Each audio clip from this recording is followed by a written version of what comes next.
This past Friday, an alleged entertainment YouTube channel called Geeks and Gamers finally came clean and admitted that they're a politically motivated right wing mouthpiece that's using pop culture franchises such as Marvel, Disney, and Star Wars as division points among the people who follow them.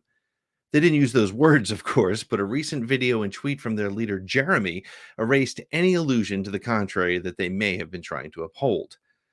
On June 15th, the official Star Wars Twitter account posted comic book art for a brand new issue with the quote, "Celebrate Pride Month with incredible cover work from Star Wars bounty hunters out today." To which a Twitter account called Memes123422, that was started in January of 2022, replied, quote, "Don't make Star Wars political."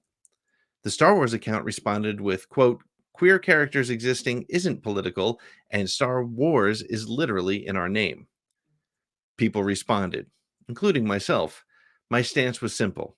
I said, it's really a you problem if the presence of queer characters in a franchise we all love strikes enough fear in you to knee jerk reply with a tweet. I want to add that I do not support people threatening people with an opposing viewpoint from either side. There were vile comments and verbal threats coming from all sides of the argument, and that helps no one. Attacking hate with hate is not the right way to make your voice heard. But to the heart of the matter, the consistent argument that Star Wars has always been political is frankly a cop out. Of course it has. Most science fiction slash fantasy is. I won't take the time here to delve into the Vietnam War parallels of the original trilogy or the emerging US politics at the turn of the century that were reflected not so subtly in the prequels. And the reason I don't think it's applicable here is because the reaction to that tweet from an account that has since been erased was not politically motivated. It was a reaction to supporting Pride Month. It was an adverse response to the LGBTQ community. It's bigotry, whether they recognize that themselves or not. And as the Star Wars response points out, queer characters existing is not political.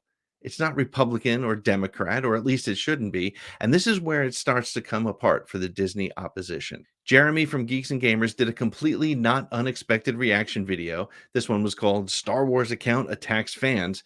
Of course, he went that route. Outrage gets clicks, and clicks make him money. And in the video, this is what he says. Also, since you're so, keen on trying to create a specific dynamic of who can and can't support you, I have a very direct question for you, and I would like a very direct answer.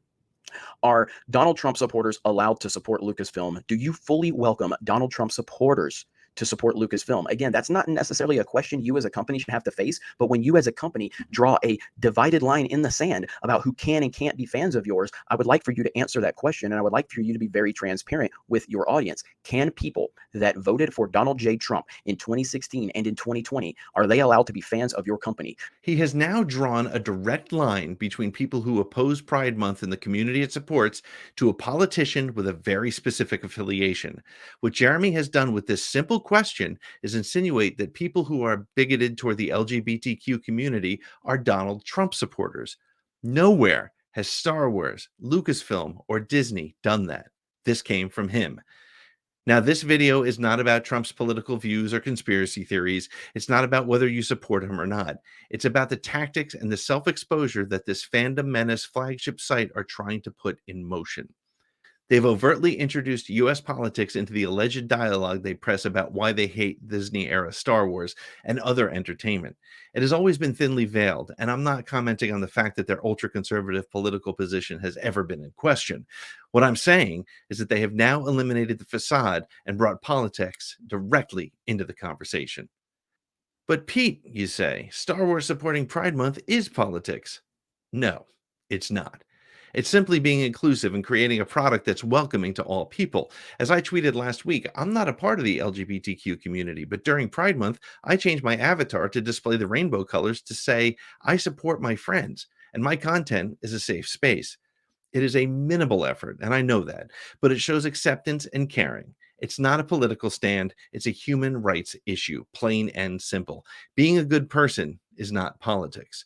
And here's the thing, it is possible to be Republican or Democrat or independent and still support minority communities. In fact, it's my expectation that regardless of how you voted, you do. Race, gender, or preference is not at all related to political affiliation.